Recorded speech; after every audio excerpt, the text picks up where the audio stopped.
के 12:30 बज रहे थे। कोल्हापुर में धाराशिव जाने वाली सीनियर कॉलेज के छात्रों की बस जंगल के रास्ते से गुजर रही थी। ट्रिप खत्म करके वे वापस धाराशिव आ रहे थे। दिन भर मौज मस्ती करने की वजह से सभी छात्र थक कर सो गए थे। दरवाजे की सीट के पास विकास सर और सुशील सर खर्राटे ले रहे थे। बस ड्राइवर विजय मामा भी नींद में बस चला रहे थे।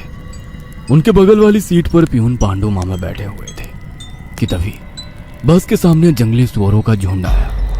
विजय मामा ने बस जंगल में रोक दी। कुछ देर में जब रास्ता खाली हुआ तो बस फिर से चलने लगी। कुछ ही देर में विकास सर के पीछे ही दूसरी सीट पर बैठा श्याम नींद से जाग गया। श्याम की उम्र 21 साल थी। पढ़ाई में बहुत तेज था, लेकिन हमेशा अकेला रहने वाला। ना किसी से बनती थी, ना ही उसका कोई दोस्त था। वह दूसरी सीट पर अकेला बैठा हुआ था। सर, टॉयलेट जाना है। सर ने आधी आंखें खोलकर खिड़की से बाहर देखा। बस अभी भी जंगल में ही थी। थोड़ी देर बैठ जाओ, जब जंगल खत्म होगा तब मुझे उठा दो, मैं बस रोक दूंगा। वे बोले और फिर आंखें बंद कर सो गए। श्याम बस की खिड़की से बाहर देखने लगा और जंगल खत्म होने का इंतजार करने लगा। कुछ ही देर में जंगल खत्म हुआ और बस वीरान जगह पर आ गई। उसने विकास सर को जगा दिया और उन्होंने ड्राइवर से बस को रोकने के लिए कहा। जैसे ही बस रुकी, विकास सर बोले, किसी को टॉयलेट होना है तो अभी उतर जाओ, वरना बस सीधे धाराशिव जाकर ही रुकेगी। आवाज सुनकर पिछली सीट पर बैठा श्रीकांत नींद से जाग गया। विकास सर टॉर्च लेकर पहले बस से बाहर उतर गए। उनके पीछे पीछे श्याम और श्रीकांत भी उतरे और वो दोनों अलग अलग झाड़ी के पीछे टॉयलेट करने गए। श्याम टॉयलेट करके वापस आया, लेकिन श्रीकांत अभी भी नहीं आया था कि तभी श्रीकांत जोर से चिल्लाया। उसकी आवाज सुनकर विकास सर और श्याम उसकी ओर भागे, लेकिन तभी श्रीकांत झाड़ी से बाहर आया। क्या हुआ, क्यों चिल्लाए थे? कुछ नहीं सर, चप्पल से होकर कांटा पैर में चुभा। उसकी आवाज सुनकर ड्राइवर और प्यून भी नीचे उतरे थे। वो सब बस में वापस चढ़ने ही वाले थे कि तभी एक बाइक बस के सामने आकर रुक गई। अरे भाई साहब, यहाँ के नहीं हो क्या आप? क्या आपको पता नहीं कि इस रास्ते पर लोगों को हमेशा चकवा लगता है? बाइक चलाने वाला बोला। चकवा नाम सुनकर विकास सर बोले, हाँ पता है, हम बस निकल ही रहे हैं। और वो सब बस में बैठ गए। सर, वो आदमी किस चकवे के बारे में बात कर रहा था? प्यून ने अगली सीट से ही मुड़कर विकास सर से पूछा। हिंदी में चकवा मतलब छलावा, छलावा मतलब भूत। कहते हैं जो लोग रात में सफर करते हुए मरते हैं उनकी आत्मा छलावा बन जाती है। छलावा रात को सफर करते हुए यात्रियों को पकड़ लेता है और उन्हें अपने गंतव्य स्थल तक पहुंचने ही नहीं देता। वो बस उन्हें उसी जगह पर घुमाते रहता है। कितना भी भाग लो या फिर गाड़ी तेज भगाओ, आप उसी जगह पर आ पहुंच जाओगे जहां आपको छलावा ने पकड़ लिया था। या फिर वो लोग रास्ते से भटक जाएंगे और उस जगह पहुंच जाएंगे जहां पर छलावा उन्हें ले जाना चाहता है। विकास सर ने बताया। इसके बाद ड्राइवर बोला, और यात्री रात भर उसी जगह पर बार बार घूमते हैं। वो तब तक रास्ता भटकते हैं जब तक सूरज ना उगे। जैसे ही सूरज उगता है उनकी ताकत कम हो जाती है। मेरे कुछ ड्राइवर दोस्त हैं, उनको भी छलावे ने पकड़ लिया था। कहते हैं छलावा बस उन्हीं यात्रियों को पकड़ता है जो थके हुए होते हैं, क्योंकि उन पर हावी होना बहुत आसान होता है ना। फिर तो छलावा बहुत ही खतरनाक है। प्यून घबराते हुए बोला। अरे कुछ खतरनाक वतरनाक नहीं है, ये सब अंधविश्वास है। ड्राइवर जब थक जाता है तो रात में उसे रास्ता समझना मुश्किल हो जाता है, इसलिए उसे भ्रम हो जाते हैं और वो रास्ता भटकता है। इसे ही अनपढ़ लोगों ने भूत यानी चकवा या छलावा का नाम दिया है। विकास सर बोले। यह सभी बातें श्याम और श्रीकांत सुन रहे थे। नहीं सर, छलावे होते हैं और कुछ छलावे तो जानलेवा भी होते हैं। मेरे दादाजी को छलावे ने इतना परेशान किया था कि मरते मरते बचे थे। रात को जितने भी एक्सीडेंट होते हैं उनमें से कुछ ना कुछ एक्सीडेंट छलावे के कारण ही होते हैं। वो रात के बेरहम शिकार होते हैं। यात्रियों की थकान और डर ही उनकी ताकत होती है। शिकारियों की तरह ही वे यात्रियों को डराते हैं, भगाते हैं और उनकी जान लेकर उनका शिकार करते हैं। हमें बस इतना पता चलता है कि कार एक्सीडेंट में उनकी मौत हो गई है, लेकिन मौत का कारण छलावा ही होता है सर। श्याम ने डरावनी आवाज में कहा। सर, इस का कुछ मत सुनो, इसकी बुआ राइटर है, उन्हीं से सुनी होंगी ये बातें। और राइटर लोगों का तो काम ही होता है बातें बनाना, उसी से तो उनका घर चलता है। पिछली सीट पर बैठे श्रीकांत ने कहा। श्रीकांत, चुप हो जाओ और सो जाओ, उन्होंने डांटते हुए कहा। और उसके बाद सभी लोगों ने आंखें बंद कर ली और सो गए। कुछ समय बीता। श्याम अभी भी जाग रहा था और खिड़की से बाहर देख रहा था। बस किसी जंगल के बीचों बीच से गुजर रही थी कि तभी उसने देखा कि रास्ते के किनारे एक बंद पड़ी चाय की टपरी है। लेकिन ये चाय की टपरी तो मैंने पीछे भी पहले वाले जंगल में देखी थी। वह मन ही मन बोला और खिड़की के बाहर देखने लगा। तब उसे पता चला कि वो तो वही जंगल है जो वीरान जगह से पहले आया था। वह भागते हुए ड्राइवर के पास गया। विजय मामा नींद में बस चला रहे थे, बीच बीच में आंखें झपका रहे थे। विजय मामा, बस कौन से जंगल में है? होगी किसी जंगल में। रास्ते में जंगल कम है क्या? नहीं मामा, हम वापस उसी जंगल में पहुंच गए हैं जहां पर बस के सामने जंगली सुअर आ गए थे। नहीं बेटा, तुम्हें कुछ तो गलतफहमी हो रही है। वो जंगल तो कब का पीछे छूट गया है ना। उनकी बहस सुनकर विकास सर नींद से जाग गए। क्या हुआ श्याम? सर, हमें छलावा लग चुका है। उसने हमें पकड़ लिया है क्योंकि बस वापस उसी जंगल में आई है जहां से पहले गुजरी थी। लेकिन विकास सर भी ड्राइवर की तरह उस पर विश्वास नहीं कर रहे थे। सर, अगर आपको मेरी बात पर यकीन नहीं हो रहा है तो बाहर देखो। अभी कुछ देर रास्ते के किनारे एक ट्रक दिखाई देगा जो एक्सीडेंट में पलटी हो चुका है। और कुछ ही देर में रास्ते के किनारे सभी को पलटी हुई ट्रक दिखाई दी। ये देखकर सभी हैरान हो गए थे। ड्राइवर ने भी मान लिया कि श्याम सच बोल रहा है कि तभी जंगल खत्म हो गया और बस वही सुनसान वीरान जगह पर पहुंच गई जहां पर वो कुछ देर पहले टॉयलेट करने के लिए रोक दी गई थी। ये देखकर सभी की आंखें फटी की फटी रह गई थी। विकास सर की तो बत्ती ही गोल हो गई थी। श्रीकांत पिछले सीट से आगे आ चुका था। सबके चेहरे का रंग उड़ गया था। बस अभी भी रास्ते पर चल रही थी कि तभी वो फिर से वापस वही जंगल में पहुंच गई। वह सभी जान गए कि उन्हें छलावा ने पकड़ लिया है। ड्राइवर कोई दूसरा रास्ता मिलता है या नहीं ये देख रहा था, लेकिन फिर भी बस वापस उसी जंगल में आ जाती थी। ऐसा लग रहा था कि मानो पूरी दुनिया में बस वही एक रास्ता है जो घूम फिर कर उसी जंगल में ले आता है। सर, अभी इस छलावे से कैसे निकले? मैंने सुना है कि छलावे से बाहर तभी निकल सकते हैं जब सुबह हो जाए। इसका मतलब हमें रात भर इसी सड़क से गुजरना होगा, जंगल से वीराने में और वीराने से जंगल में। क्यों ना हम सुबह होने का इंतजार करते हुए उसी वीरान जगह पर रुक जाए। ड्राइवर बस चलाते हुए बोला। लेकिन शायद मैंने सुना है कि छलावे में रुकना ठीक बात नहीं है। नहीं सर, मेरी बुआ ने बताया था कि अगर सेफ जगह मिल जाए तो रुकने में कोई परेशानी नहीं है। बस इतना ही पता है तुम्हें? और कोई तरीका नहीं है क्या? है, लेकिन वो अभी के लिए नहीं है। और वैसे भी अगर जिस छलावे ने हमें पकड़ा है, अगर वो कमजोर हुआ तो उसकी शक्तियाँ कुछ ही देर में कमजोर हो जाएंगी और हम छलावे से छूट जाएंगे। फिर वो छलावा हमें नहीं पकड़ सकता। इन सभी की बातें सुनकर सोए हुए सुशील सर जाग गए। अरे क्या हुआ? आ गया क्या मेरा बोरगांव? सुशील सर उबासी लेते हुए बोले। तभी सभी ने उन्हें घटी हुई घटना बता दी। यह सुनकर सुशील सर के तो मानो होश ही उड़ गए। लेकिन तभी ड्राइवर जोर से चिल्लाया, सर, आगे एक गांव आया है। यह सुनकर सभी लोग ड्राइवर की तरफ भागे। तब उन्हें रास्ते के किनारे एक बोर्ड दिखाई दिया जिस पर लिखा था, बोरगांव में आपका स्वागत है। यह देख सुशील सर जोर से चिल्लाए, ये तो मेरा गांव है, लेकिन हम यहाँ इतने जल्दी कैसे पहुँचे?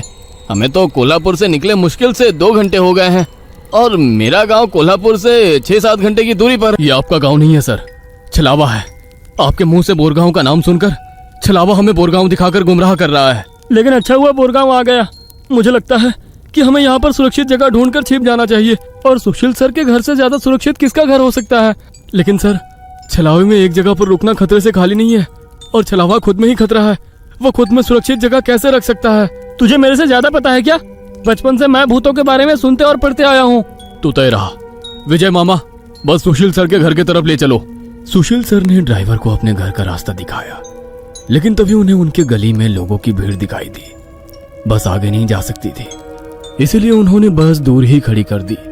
भीड़ में खड़े लोग जोर जोर से रो रहे थे और भीड़ का रुख सुशील सर के घर की तरफ ही था। भीड़ के रोने की आवाज सुनकर वे सभी लोग डर गए। सुशील सर बस से उतरे और भीड़ में घुस गए। उनके पीछे पीछे सभी भीड़ में घुस गए। वह सभी भीड़ को चीरते हुए सुशील सर के घर के सामने जा पहुंचे और आगे का नजारा देख उनकी रूह कांप उठी, क्योंकि जमीन पर खून से लथपथ 4 लाशें पड़ी हुई थी और वो लाशें थी सुशील सर के बीवी बच्चे की और उनके माता पिता की। उन सभी की किसी धारदार हथियार से गला काटकर हत्या कर दी गई थी। खुद के परिवार की लाशें देखकर सुशील सर का दिल सहम गया और वो रो पड़े। ये क्या हो गया? किसने मारा उन्हें? उन्होंने रोते हुए एक आंख वाले बूढ़े आदमी से पूछा। आज तुम्हारे बीवी ने चाकू से तुम्हारे बच्चे का और तुम्हारे माता पिता का गला चीरकर उन्हें मार डाला और फिर खुद का गला काट कर खुदकुशी कर ली। क्या? लेकिन क्यों? उसने ऐसा क्यों किया? अरे तुमने ही उसे ऐसा करने पर मजबूर किया होगा, वरना वो तो बहुत ही समझदार और नेक दिल इंसान थी। क्या शादी के इतने सालों बाद भी मैंने उसे कभी रुलाया नहीं है और आप मुझ पर इल्जाम लगा रहे हैं? तुमने ही उसे ऐसा करने पर मजबूर किया है। ये लो चाकू और अपनी जान देकर अपने गुनाह का प्रायश्चित कर लो। वैसे भी तुम अकेले इस दुनिया में जी कर क्या करोगे? खुद की जान दे दो, वरना उनकी आत्मा को कभी शांति नहीं मिलेगी। न जाने सुशील सर को क्या हुआ, वो उस आदमी की बातों में आ गए। ऐसा लग रहा था कि वो उसकी बातों से वश में आ गए थे। उन्होंने वो चाकू अपने हाथ में लिया और रोते हुए बोले, हाँ हाँ, मैं प्रायश्चित करूंगा, मैं अपनी जान दूंगा। वैसे पास खड़े ड्राइवर ने उन्हें रोका। अरे सर, ये आप क्या कर रहे हो? ये सब छलावा है, आपका परिवार नहीं है। आपका परिवार घर पर सुरक्षित है। तभी एक आंख वाला आदमी बोला, ए, तूने अगर एक लफ्ज भी आगे कहा तो तुम्हें पकड़कर गांव के बीचों बीच सूली पे चढ़वा देंगे। यह सुनकर ड्राइवर डर गया और चुप बैठ गया। सुशील सर ने जमीन पर बैठकर चाकू की धार अपने गले पर रखी। सर, ऐसा मत करिए, ये सब कुछ छलावा है, इसके चंगुल में मत फंसिए सर। लेकिन फिर भी सर होश में नहीं आ रहे थे, इसीलिए प्यून ने गुस्से में आकर उनको चांटा मारा। तब जाकर वो होश में आ गए और उन्होंने चाकू नीचे फेंक दिया। ये देख एक आंख वाला आदमी गुस्सा हो गया। भाइयों, इन लोगों को भीड़ से बाहर निकाल दो, इन्हें हम बाद में देखेंगे, पहले इस सुशील के बच्चे को पकड़ लो। ये सुनकर भीड़ में खड़े लोगों ने सभी को भीड़ से बाहर कर दिया। श्रीकांत, विकास सर, प्यून और ड्राइवर भीड़ के अंदर घुसने की कोशिश कर रहे थे, लेकिन अंदर घुस नहीं पा रहे थे। सुशील सर के हाथ पैर बांधकर उन्हें जमीन पर बिठाया गया। सुशील सर अपनी जान की भीख मांग रहे थे। मुझे कोई बचाओ, विकास सर, पांडु मामा, मुझे प्लीज बचाओ, मुझे बचाओ। वो चिल्ला रहे थे कि तभी एक आंख वाले आदमी ने चाकू से सुशील सर का गला काटा और उनका सर धड़ से अलग कर दिया। उसने उनका सर हाथ में पकड़ा और भीड़ के बाहर हवा में फेंक दिया। वो सीधे श्रीकांत और श्याम के सामने आ गिरा। वो दोनों चीखे। तब एक आंख वाला आदमी बोला, भाइयों, इन शहरी लोगों ने सुशील को बचाने की जरूरत की है, उन्हें भी पकड़कर उनका गला काट दो। वैसे भीड़ में खड़े लोग इन सब लोगों की तरफ मुड़े। वो गुस्से से इनकी तरफ देख रहे थे। तभी उन्हें बस के हॉर्न की आवाज आई। जल्दी से भागो, जल्दी करो। कुछ ही दूर बस में बैठे ड्राइवर मामा चिल्लाए। उनकी आवाज सुनते ही श्याम, श्रीकांत, विकास सर और प्यून बस की तरफ भागे। भीड़ उनका पीछा कर रही थी। ये सभी लोग जैसे तैसे बस में चढ़ गए। गांव वालों ने बस पर पथराव किया। बस के कांच टूटकर बच्चों के शरीर में उसके टुकड़े घुस गए, लेकिन उसमें से कोई भी नींद से जागा नहीं था, क्योंकि वो सब छलावे के प्रभाव से मोहित होकर सो गए थे। श्याम, विकास सर और श्रीकांत के शरीर में भी कांच के टुकड़े घुस गए थे। कुछ लोग बस के सामने खड़े होकर रोड से बस को तोड़ रहे थे कि तभी ड्राइवर ने उन पर बस चढ़ा दी और बस वहां से चल पड़ी। जैसे तैसे बस गांव से बाहर आ गई। हर कोई अपने शरीर से कांच के टुकड़े निकालने में लगा हुआ था। श्रीकांत अपने हाथ में घुसा कांच का टुकड़ा निकाल रहा था कि तभी प्यून वहां पर आया। भतीजे, रुक, मैं निकालता हूँ, वो बोला, क्योंकि श्रीकांत उनकी बहन का बेटा था। बस फिर से वापस जंगल में आ गई थी। न जाने कब वो छलावा उन्हें अपने गिरफ्त से छोड़ने वाला था। सुशील सर की अभी अभी मौत हो चुकी थी। हर कोई घबराया हुआ था। श्याम, अब बताओ हम क्या करें? अरे इसे क्या पूछना है, इसकी वजह से आज सुशील सर की जान चली गई है और हम सब मरते मरते बचे हैं। चुप हो जाओ। हमने उन्हें बचाने की कोशिश की, लेकिन वो खुद अपने भावना को रोक नहीं सके और इसीलिए मारे गए। इसमें मेरी कोई गलती नहीं है। श्याम सफाई देते हुए बोला, लेकिन अब हम क्या करें? हमें बस सुबह होने का इंतजार करना होगा और बिना कहीं रुके बस चलाते रहना होगा। अरे लेकिन बस में इतना डीजल भी नहीं है कि सुबह होने तक चले। अगर बस का डीजल सुबह से पहले खत्म हो गया तो हम इस छलावे का शिकार हो जाएंगे। हाँ, ये भी है, ये छलावा तो मेरे सोच से ज्यादा ताकतवर निकला। आज अमावस्या है, शायद ये अमावस छलावा है। बुआ कहती थी कि छलावे के बहुत से प्रकार हैं, जिससे सबसे खतरनाक अमावस छलावा होता है। ये सिर्फ और सिर्फ अमावस की रात शिकार करने के लिए बाहर निकलता है।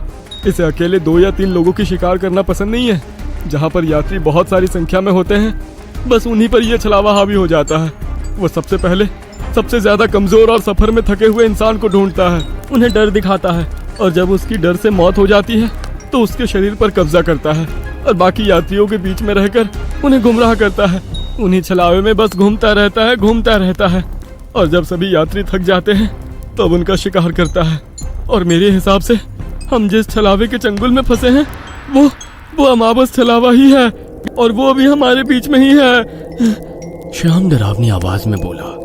यह सुनकर सभी के होश उड़ गए थे। वो सब तो ठीक है, लेकिन अब हम इस छलावे से बाहर कैसे निकले? ड्राइवर ने पूछा। इस पर श्याम ने कहा, अब केवल एक ही उपाय है, लेकिन इसमें खून बहने के चांसेस है। क्या है वो उपाय? छलावा अभी भी हमारे बीच किसी मृत शरीर पर कब्जा करके बैठा है। हमें उसे ढूंढना होगा और उसे मारना होगा, क्योंकि उसकी आत्मा मृत शरीर से ज्यादा मजबूती से चिपकी नहीं होती। जैसे ही हम उसको मारेंगे, उसकी आत्मा मृत शरीर छोड़ देगी और फिर वो किसी मृत शरीर में घुस नहीं सकेगी, क्योंकि एक अमावस छलावा एक रात सिर्फ एक ही मृत शरीर पर कब्जा कर सकता है। लेकिन हम में से ये छलावा है कौन? वो पीछे सोए हुए स्टूडेंट के शरीर में नहीं है, क्योंकि वो होश में नहीं है। वो हम 5 में से एक है। क्या? लेकिन हम सब तो जिंदा हैं। नहीं, हम में से एक पहले ही मर चुका है। उसे छलावे ने मार डाला है और उसके शरीर पर कब्जा कर लिया है। कब्जे के बाद मृत शरीर बिल्कुल एक जिंदा आदमी लगता है, क्योंकि छलावा अपने ताकत से जिंदा इंसान की नकल करता है। लेकिन वो है कौन? वैसे श्याम गंभीर हो गया और उसने श्रीकांत की ओर देखा। बस अभी भी जंगल के रास्ते चल रही थी। ड्राइवर बस चलाते चलाते पीछे हो रही बातचीत सुन रहा था, क्योंकि उसे पता था कि अगर बस रुकी तो छलावा उसे निगल जाएगा। बस में सन्नाटा छाया हुआ था। हर कोई श्याम के मुंह से छलावे का नाम सुनना चाहता था कि तभी श्याम बोला, ये श्रीकांत ही छलावा है। ये क्या बकवास कर रहे हो तुम? होश में तो हो? माना कि तुम्हारी बुआ ने बहुत सारी भूतों की किताबें लिखी है, उसका मतलब ये तो नहीं कि तुम कुछ भी बोलोगे और हम सुनते रहेंगे। मेरा विश्वास करो सब, श्रीकांत ही छलावा है। जब ये वीरान जगह पर झाड़ी के पीछे गया था, तब मैंने इसे किसी साए की ओर घूरते हुए देखा था। जब मैं देखने के लिए आगे बढ़ा, तभी मेरी चप्पल में कांटा चुभने की वजह से मेरी चीख निकल गई और वो साया वहाँ से गायब हो गया। शायद तभी उसने श्रीकांत को पकड़ा होगा और उसके शरीर पर कब्जा किया होगा। चल जल्दी से इसे मार डालो, वरना ये भाग जाएगा। यह सुनकर सभी के होश उड़ गए, लेकिन उसकी बात में कुछ तो वजन था। ए श्याम, जबान संभाल कर बात कर। भतीजा है ये मेरा, अगर इसको किसी ने हाथ भी लगाया तो मार डालूंगा। हाँ। प्यून गुस्से में बोला। सर जी, इस पांडु की मत सुनिए। मुझे भी लगता है कि यही छलावा है, क्योंकि हम सभी ने झाड़ी से आती श्याम की चीख सुनी थी। श्याम बिल्कुल सच कह रहा है। ड्राइवर बस चलाते हुए बोला। अरे शक की सुई तो इस श्याम पर भी है। यह भी तो झाड़ी के पीछे गया था और दिखाई नहीं दे रहा था। ऊपर से यह विकास हम दोनों की नजर से दूर था। शायद इसे ही छलावे ने बस के नीचे खींच लिया और वहीं मार डाला। तो ये दोनों क्यों नहीं हो सकते छलावा? प्यून ने कहा। अरे मैं जिंदा हूँ, मैं छलावा नहीं हो सकता। श्याम ने कहा। हाँ, और ये श्याम हमारी कब से मदद कर रहा है। ये छलावा होता तो हमारी मदद क्यों करता? अब बचे तुम तो ड्राइवर के बाजू में ही थे, इसलिए ये श्रीकांत ही छलावा है। विकास सर जोर से बोले। अरे सर, इस पे उनको छोड़ो। आप सीट के नीचे से रॉड निकालो और उस छलावे का सर फोड़कर मार डालो। ड्राइवर बस चलाते हुए बोला। यह सुनकर श्रीकांत डर के मारे प्यून के पीछे छिप गया। विकास सर ने सीट के नीचे से लोहे की रॉड निकाली। प्यून ने उन्हें रोकने की कोशिश की, लेकिन विकास सर ने उन्हें धक्का मारा और रॉड श्रीकांत के सर पर मारी। लेकिन श्रीकांत वहां से हट गया और नीचे गिर गया। वो रॉड से दूसरा हमला करते कि तभी प्यून ने पीछे से रॉड पकड़ी और विकास सर के हाथों से रॉड खींचकर उन्हें खिड़की पर धकेल दिया और उनके सर में रॉड दे मारा। विकास सर हाथों से सिर पकड़कर वहीं तड़पते रह गए। उनके सर से खून निकल रहा था और कुछ ही देर में उन्होंने अपना दम तोड़ दिया। यह देख श्याम चिल्लाया।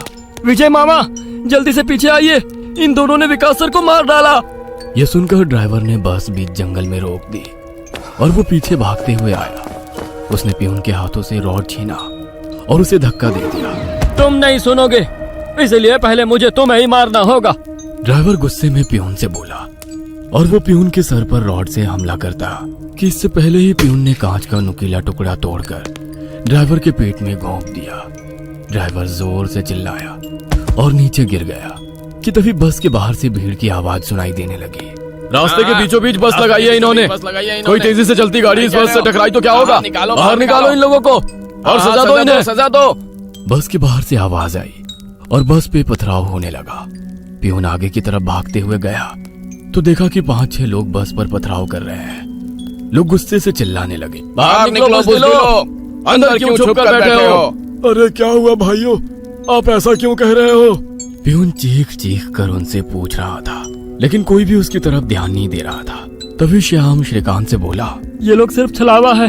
हम जंगल में रुके हुए हैं, इसलिए हम मुसीबत में पड़ चुके हैं। विकास सर और ड्राइवर दोनों मर चुके हैं, फिर भी हम छलावे से बाहर नहीं निकले। इसका मतलब छलावा अभी भी हमारे बीच में है और वो छलावा तुम्हारा मामा है। ये सुनकर श्रीकांत की आंखें फटी की फटी रह गईं। नहीं नहीं, ऐसा नहीं हो सकता।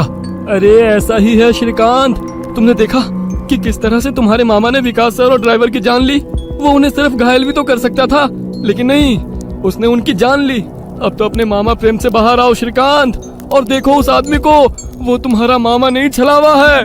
यह सुनकर श्रीकांत सोच में पड़ गया। श्रीकांत, लोग अभी बस के कांच तोड़कर अंदर आ जाएंगे और हमारी जान ले लेंगे। इससे पहले हमें यहाँ से निकलना होगा। मैं बस को यहाँ से निकालता हूँ और तुम इस छलावे को पीछे बुलाकर इस कांच के टुकड़े से घोंप दो। छलावा मर जाएगा और हमारी जान बच जाएगी। श्याम बोला और ड्राइविंग सीट की तरफ निकल पड़ा। लेकिन तुम्हें ड्राइविंग आती है क्या? अरे मेरे मामा की ट्रैवल एजेंसी है, इसलिए मैं बस पहले ही चलाना जानता हूँ, उसने कहा और ड्राइविंग सीट पर जा बैठा। उसने बस चालू की और बस चलाने लगा। पियून पीछे श्रीकांत के पास जा पहुंचा। श्याम बहुत ही मन लगाकर बस को भगा रहा था कि तभी उसे पियून की चीख सुनाई दी। उसने मिरर में देखा तो पियून गले में हाथ लगा के नीचे गिर गया। श्रीकांत के हाथ में खून से सना कांच का टुकड़ा था। उसने अपने ही मामा को गला काट कर मार डाला था। श्रीकांत श्याम के पास आया। श्याम ने बस रोक दी। मैंने छलावे को मार डाला। ये सुनकर श्याम जोर जोर से हंसने लगा और उसकी आंखें लाल हो गई और वो डरावनी आवाज में बोला, लेकिन छलावा तो मैं हूँ। यह सुनकर श्रीकांत के तो होश उड़ गए। अरे चौंक क्यों रहे हो? मैं ही छलावा हूँ। जंगल में जब बस के आगे सुअरों का झुंड आया था, तभी मैं बस में घुस गया था। मैंने बस में सबसे कमजोर और थका हुआ यात्री चुना। ये श्याम थकान के कारण गहरी नींद में सो गया था। मैंने इसे जगाया और मेरा असली रूप दिखाया। मेरा डरावना रूप देखकर ये उसी वक्त सीने पर हाथ लगाते हुए मर गया। मैंने तुरंत इसके शरीर पर कब्जा कर लिया। तभी मैंने जाना कि पिछली सीट पर बैठा एक लड़का, मतलब कि तू, आधी नींद में था और टॉयलेट जाने के विचार में था, और मैंने अपना खेल शुरू कर दिया। मैंने बस में बैठे सभी को छलावे की कहानी सुनाकर डरा दिया, क्योंकि डर ही मेरा सबसे बड़ा हथियार है। मैंने जानबूझकर तुम सबको गुमराह किया और सुशील सर के गांव ले गया और तुम्हें छलावे में रुकने के लिए मजबूर किया और सुशील सर की जान ली। मैंने ही विकास सर, तेरा मामा और ड्राइवर को एक दूसरे से लड़ाया ताकि वो आपस में लड़ लड़ कर मर सके, और आखिर मैंने तुम्हारे हाथों से ही तुम्हारे मामा का खून करवाया। ऐसा कहकर वो हंसने लगा। यही मेरा खेल यानी कि शिकार थी। तूने अपने ही मामा की जान ली, उस मामा की जिसने तुम्हें बचाने के लिए अपनी जान पर खेलकर 2 आदमियों की जान ली। अब तुम्हारा जी कर क्या फायदा? यह सुनकर श्रीकांत की आंखों में आंसू आ गए। उसे अपनी गलती का एहसास हो गया। श्रीकांत, आओ बैठ जाओ इस ड्राइविंग सीट पे और ठोक दो इसे किसी पेड़ पे। ले लो खुद की और इन सभी यात्रियों की जान। छलावा श्रीकांत की आंखों में देखकर बोला। शायद उन लाल आंखों का जादू श्रीकांत पे हो रहा था। वो छलावे की बातों में आ गया था, जैसे सुशील सर आ गए थे और खुद की जान लेने के लिए तैयार हो गए थे। शायद श्रीकांत को अपने किए का पछतावा हो रहा था और वो छलावे की बात मानने वाला था कि तभी श्रीकांत ने अपने आंसू पोंछे और वो जोर से चिल्लाया, मामा। छलावे को पीछे पैरों की आहट सुनाई दी और उसने मुड़कर देखा कि तभी प्यून ने लोहे का रॉड छलावे के सर पे दे मारा और उसके सर पर 4-5 बार हमला कर उसका सर कुचल दिया। तुम्हें क्या लगा खेल केवल तुम ही खेल सकते हो? अरे मैंने तो तुम्हें तभी पकड़ लिया था जब तुम विकास सर और ड्राइवर की मौत देखकर मुस्कुरा रहे थे। तुम अपनी खुशी छुपा नहीं पाए। तब मेरे दिमाग में तुम्हारी बातें आई। जानबूझकर तुमने हमें गुमराह करके छलावे में रोका और तुम्हारी वजह से सुशील सर की जान गई। तुमने मुझ पर ही छलावा होने का इल्जाम लगाया, हाँ? और मेरे मामा विकास सर और ड्राइवर के बीच आग लगा दी और बाद में तुमने मुझे ही मेरे मामा को मारने के लिए कहा। और हद तो तब हो गई जब तुमने कहा कि तुम्हारे मामा की ट्रैवल एजेंसी है, जबकि श्याम का मामा तो हमारे कॉलेज के बाहर गोलगप्पे का ठेला लगाता है। श्रीकांत ने अपने मामा के हाथों से लोहे की रॉड ली और छलावे से बोला, अब तुम चैन से शिकार करने के लिए अगले अमावस की रात का इंतजार करो, क्योंकि आज तुम खुद शिकार हो गए हो। और ऐसा कहकर उसने एक रॉड का वार उसके कुचले सर पे कर दिया और उसके शरीर से छलावा काले धुएं के रूप में बाहर निकला और बस के बाहर निकल गया। और जैसे ही छलावा बस से बाहर निकल गया, सभी स्टूडेंट्स नींद से बाहर आ गए। आज पहली बार कोई अमावस छलावा किसी यात्री से हारा हुआ था। बस के ऊपर हवा में उड़ता हुआ छलावा दर्द से तड़पने लगा और चिल्लाते हुए हवा में बिखर गया। उस छलावे को अपनी योनि से मुक्ति मिल गई